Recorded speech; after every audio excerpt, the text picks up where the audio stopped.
Netanyahu ने बड़ी clarity के साथ ये बात की। उसने कहा जी मैं जोर देकर ये कहना चाहता हूं कि तुर्की की फौजें और कतर की फौजें ये हरगिज गजा में नहीं आएंगी, इन्हें नहीं आने दिया जाएगा। जबकि हैरत अंगेज तौर पे और बल्कि इसको तशवीशनाक भी आप कह सकते हैं कि नेतन्याहू को पाकिस्तानी फौज पे किसी किस्म का कोई एतराज नहीं है। अगर हम अपने गिरबान में झांकें तो ये जरा शर्मिंदगी वाली बात है कि कतर की फौजों पे और तुर्की की फौजों पे नेतन्याहू को एतराज है, पाकिस्तानी फौज पे कोई एतराज नहीं है कि फील्ड मार्शल आसिम मुनीर साहब की जेर क़यादत अगर पाकिस्तानी फौज गजा में आती है तो इसराइल को किसी किस्म का कोई एतराज नहीं है। और ट्रंप ने बता भी दिया कि ये फौजें आएंगी तो आकर ड्यूटी क्या करेगी, और इस ड्यूटी के लिए पाकिस्तान इतना उतावला है कि पूरी दुनिया में किसी और मुल्क ने ऐसा नहीं किया। लेकिन पाकिस्तानी हुकूमत ने, पाकिस्तानी फौज ने बाकायदा एक अर्जी डाली है कि हमारी फौज को जरूर आप गजा में ले जाएं। अब $1 अरब पाकिस्तान कैसे देगा? अच्छा, डोनाल्ड ट्रंप ने ना बहुत सारे ममालिक को इस पे लेटर लिखा है। रूस ने बड़ा जबरदस्त गेम किया। रूस ने एक ऐसा खेल खेला कि मैं वो पढ़ के हैरान हो गया। देखिए, इंटरनेशनल सियासत है ना, उन्होंने अपनी सियासत की। रूस ने ये किया कि यूक्रेन की जंग के बाद अमेरिका और मगरबी ममालिक ने रूस के अरबों डॉलर के असासे मुंजमद कर दिए थे। प्यूटन ने एक बयान जारी कर दिया।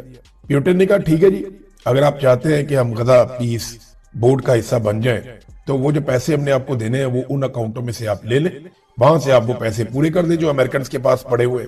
अमेरिका फंस गया। अब उसके लिए अमेरिका को जो है ना वो डी फ्रीज करने पड़ेंगे, यानी जो मुंजमद किए हुए असासे हैं रूस के उनको वापस डी फ्रीज करना पड़ेगा और रूस के ऊपर जो पाबंदियां हैं वो खत्म करनी पड़ेंगी।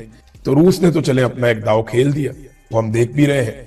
नादरीन, अमेरिका बार बार कनाडा को धमकी लगाता रहता है और ट्रंप जो है वो खुलकर कहते हैं कि कनाडा हमसे मुफ्त में सहूलियात और अशिया लेता है, चीजें लेता है हमसे, उसे हमारा एहसानमंद होना चाहिए। लेकिन वो हमारा एहसानमंद नहीं होता।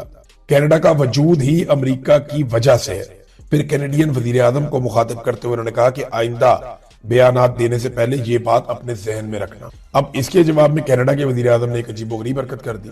उन्होंने अपने एक्स के ऊपर एक इश्तिहार पोस्ट कर दिया। सरकारी इश्तिहार है ज़हनी मरीजों के हवाले से, जिसमें दिमागी सेहत के हवाले से एक पैगाम दिया गया। तो उस पर उन्होंने ये भी कहा कि अगर कोई इसका शिकार है तो उसकी मदद के लिए हम तैयार हैं, यानी हम उसकी मदद कर सकते हैं। तो ये अब डोनाल्ड ट्रंप को चिढ़ाने वाली बात है। इससे पहले मादुरो भी डोनाल्ड ट्रंप को चढ़ा रहा था, फिर उसके बाद उसको उठाकर अमरीकी फौजी अपने साथ ले गए। लेकिन क्या ये कनाडा के साथ हो सकता है? कनाडा बड़ा मुल्क है, तगड़ा मुल्क है। कनाडा ने अमरीकी हमले की सूरत में जवाबी हिकमत अमली पे भी कुछ इंटरनेशनल मीडिया बता रहा है कि काम किया है। डोनाल्ड ट्रंप ने धमकी लगाई थी यूरोपीय यूनियन को टैरिफ की। उसने कहा था कि अगर आप मेरे साथ शामिल नहीं होते तो मैं टैरिफ लगा दूंगा। एक चीज नाज़रीन और अपने ध्यान में रखिए, ये बरतानिया हो गया या यूरोपीय यूनियन के ममालिक हो गए या कनाडा वगैरह हो गए, अगर आपको ये लगता है ना कि ये फलस्तीनियों के हक में खड़े होकर गजा पीस बोर्ड का हिस्सा नहीं बन रहे, तो अपनी गलतफहमी आप दूर कर दें। इनके मामला अपने अलग हैं। इनके मामला शुरू होते हैं डोनाल्ड ट्रंप के आने के बाद। जो वो यूक्रेन के सदर के साथ, ज़ेलेंस्की के साथ वो रवैया रखता है, उससे यूरोप को टक जाता है। फिर जो उसने अचानक से वेनेजुएला के साथ किया, फिर जो कनाडा के साथ उसकी एक टसल शुरू हो गई, फिर जिस तरह वो टैरिफ लगाना शुरू कर दिए डोनाल्ड ट्रंप ने, फिर जैसे नेटो के बारे में डोनाल्ड ट्रंप का रवैया रहा, उसके बाद जैसे डोनाल्ड ट्रंप ने कहा कि मुझे ग्रीनलैंड चाहिए, इन सारी चीजों ने भड़का दिया यूरोप को और कनाडा को और बाकी ममालिक को, बरतानिया वगैरह भी है। तो इन सबको लगा कि ये तो हमारे हाथ से गेम निकल जाएगी, हम तो जैसा कि एक गुलाम बनते जा रहे हैं। तो इनके अंदर एक रिएक्शन पैदा हो गया। अब जब उन्होंने रिएक्शन दिया तो रिएक्शन ये आ गया आपके सामने। जो यूरोपीय यूनियन है उन्होंने भी एक ऐलान कर दिया। उन्होंने कहा जी ठीक है, ये यूरोपीय पार्लियामेंट है, उन्होंने अमेरिका से तजारती मुआहदे की मंजूरी को मुअख्खर कर दिया। उन्होंने कहा ठीक है, जो मंजूरी हुई थी हम उसको मुअख्खर कर रहे हैं। अगर आप टैरिफ लगा रहे हैं तो हम भी आपके साथ तजारती मुआहदा जो हुआ था उसकी मंजूरी को मुअख्खर कर रहे हैं। जिसके बाद डोनाल्ड ट्रंप ने एक और यू टर्न लिया।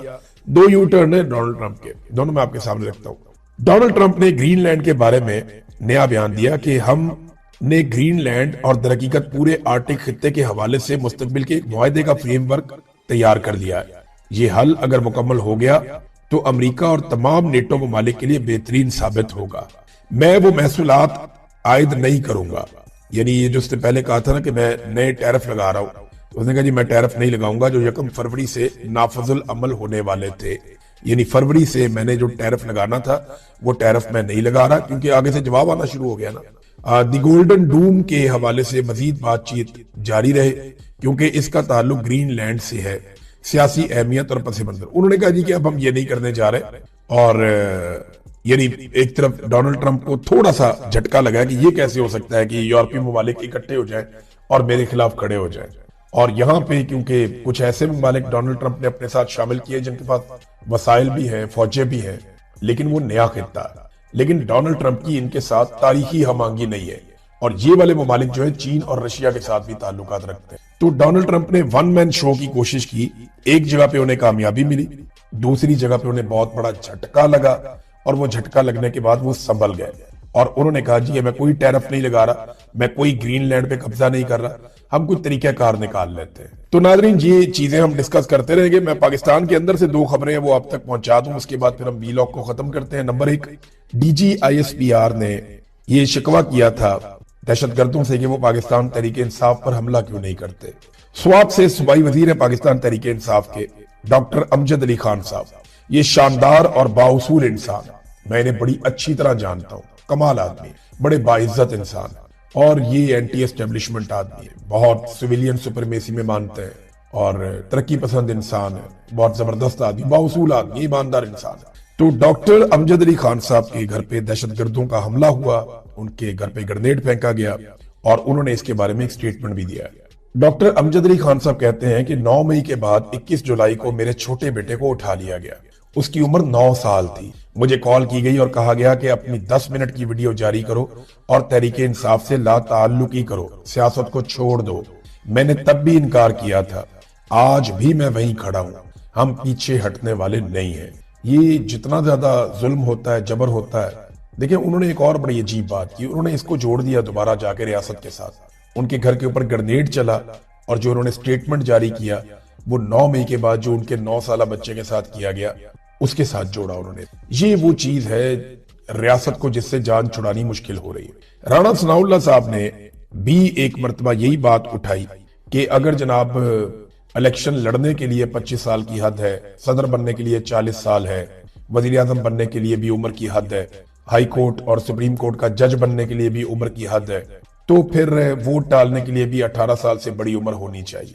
अब ये राणा सनाउल्लाह साहब का एक दावा है, इसमें खौफ नजर आता है। मुझे ऐसा लगता है कि PMLN ने और पीपल्स पार्टी ने यह तय कर दिया है और एस्टेब्लिशमेंट ने इन्हें शायद ये बता दिया है कि अब 18 साल का वोटर, और ये वजह यह है कि DGISPR 18, 19, 20 साल के लोगों को जाकर मिलते हैं यूनिवर्सिटीज में, कॉलेजेस में। उन्हें अच्छी तरह आइडिया हो गया कि इन नौजवानों को पूरी कोशिश करने के बावजूद वो अपनी बात पे नहीं ला पा रहे, तो फिर इन नौजवानों से ही जान छुड़वा लेते हैं। मैं अगले वीलॉग में आपको बताऊंगा कुछ चीजें कि DGISPR से अब किस तरह के सवालात होने के। जुम्मे को उन्होंने एक और भी कोई यूट्यूबर्स के साथ, पहले तो इसको बड़ी तौहीन समझते थे, अब जुम्मे वाले दिन यूट्यूबर्स को बुला के उनके साथ मुलाकात रखी। मैं आपको सिर्फ इतना याद दिलाना चाहता हूं कि 1 साल पहले भी सुप्रीम कोर्ट ऑफ पाकिस्तान के फुल कोर्ट ने यानी तमाम जजेस ने बैठकर मखसूस नशिस्तों का फैसला दिया था, लेकिन उस वक्त फैसला आया था पाकिस्तान तहरीके इंसाफ के हक में। काजी फायदी साहब चीफ जस्टिस थे, पूरा जोर लगाने के बावजूद वो ये फैसला पाकिस्तान तहरीके इंसाफ के खिलाफ करवाने में नाकाम रहे और ये फैसला पाकिस्तान तहरीके इंसाफ के हक में आ गया। एस्टेब्लिशमेंट ने बड़ा जोर लगाया लेकिन इसके बावजूद आ गया, और फिर कुछ टाउट्स है उन्होंने आकर टीवी चैनल्स पे बताया कि इलेक्शन कमीशन ऑफ पाकिस्तान इस फैसले पर अमल दरामद नहीं करेगा। उसकी वजह यह है कि एस्टेब्लिशमेंट नहीं चाहती कि इस फैसले पर अमल दरामद हो, क्योंकि मिलिट्री एस्टेब्लिशमेंट का फैसला था, लिहाजा अदालती फैसले पर अमल दरामद नहीं हुआ। 1 साल गुजर गया और दोबारा से आईनी बेंच बनाया गया, पूरी अदलिया का स्ट्रक्चर बदल दिया गया उसके बाद, और यह फैसला किया गया कि हम अपनी अदलिया लेकर आएंगे, और फिर अपनी मर्जी के बेंच बनाए गए, आईनी बेंच जो है उनको तश्कील दिया गया और बहुत सारी चीजें अपने कंट्रोल में की गई। उसके बाद दोबारा से मखसूस नशिस्तों का केस लगा और फैसला फिर एस्टेब्लिशमेंट के हक में आ गया। वो फैसला जिसके ऊपर इलेक्शन कमीशन ने 1 साल तक अमल दरामद नहीं किया, उस फैसले पे जैसे ही अदालत ने अनाउंस किया, इलेक्शन कमीशन ऑफ पाकिस्तान ने फौरी तौर पर फैसले पर अमल दरामद कर दिया, और जैसी मर्जी का फैसला है, जैसे रेडियां नहीं बांटते, जैसे माले गनीमत बांटा जाता है, बिल्कुल वैसे इन्होंने फटाफट फैसले के ऊपर अमल दरामद कर दिया। हालांकि अभी 2 जजेस के दस्तखत भी नहीं है।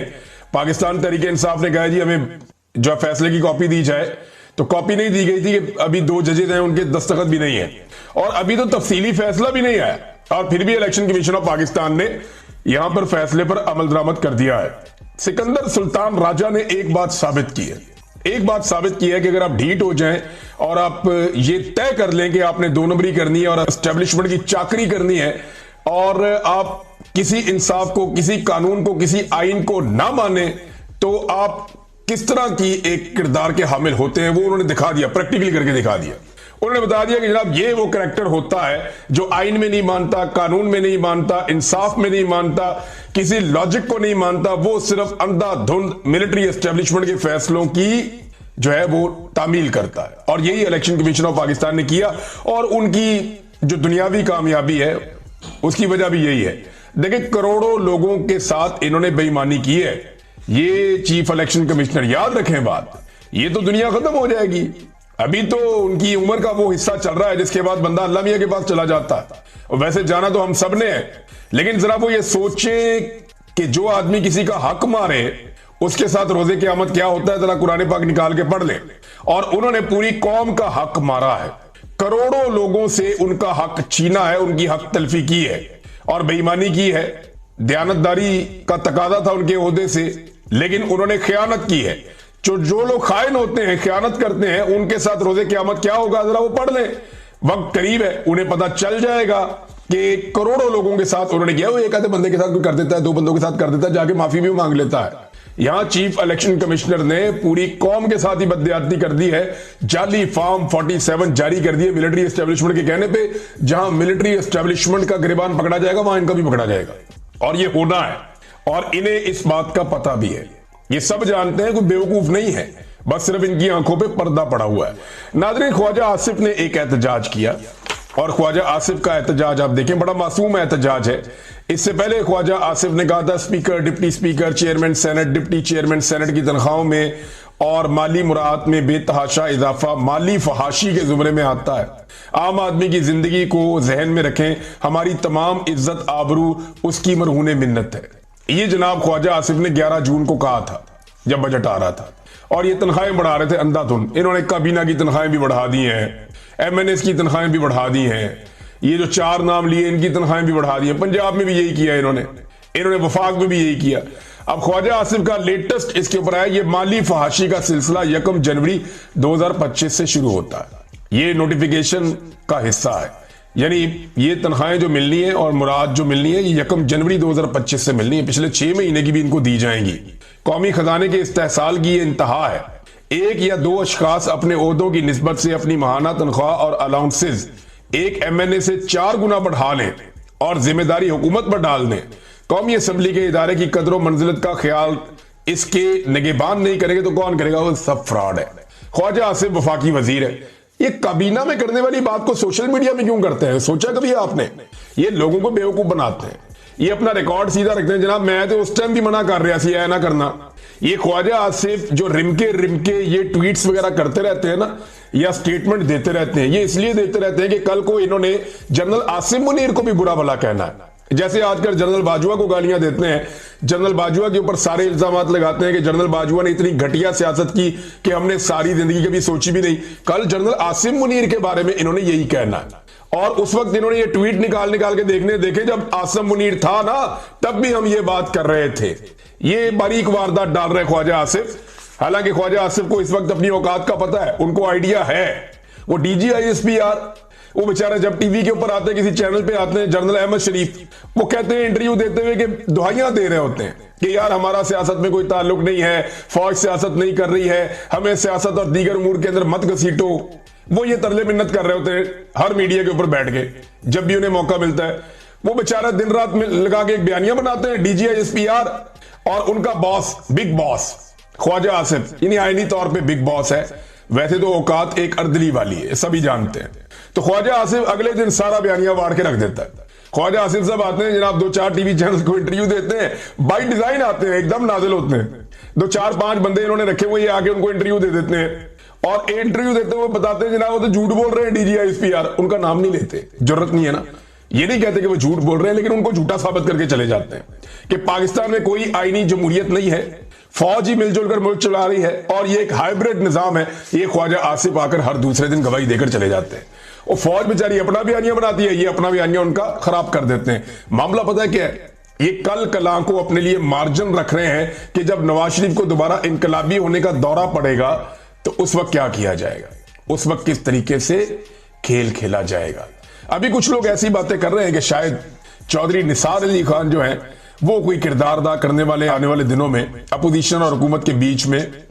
اب مجھے ایسا لگتا نہیں ہے، کیونکہ اسٹیبلشمنٹ کی نیت کوئی نہیں ہے۔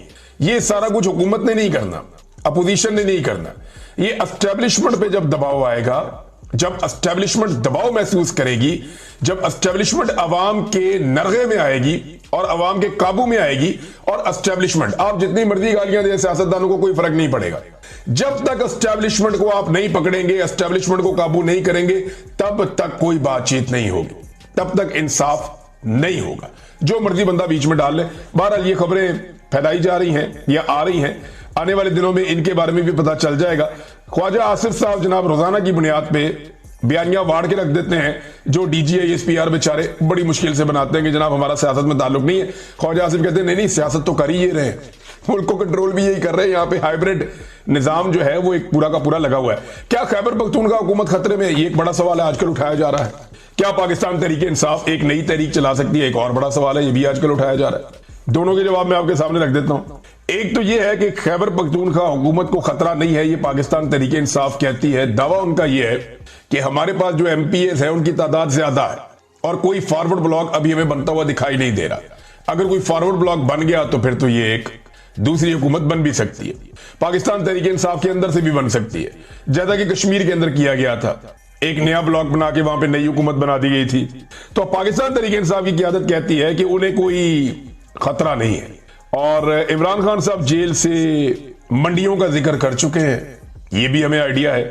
دوسری جانب ایک اور تجویز دی جا رہی ہے پاکستان تحریک انصاف کے اندر، اور وہ تجویز یہ دی جا رہی ہے کہ مولانا فضل الرحمان صاحب سے جو ہے معاملات کیے جائیں، اور مولانا فضل الرحمان صاحب سے رابطہ کیا گیا ہے پاکستان تحریک انصاف کی جانب سے۔ فضل الرحمان صاحب نے مثبت جواب دیا ہے، انہوں نے کہا جی خیبر پختونخوا کی حکومت گرانے کا ہمارا کوئی ارادہ نہیں ہے، لیکن فلاں معاملات جو ہیں ان کو ٹھیک کیا جائے۔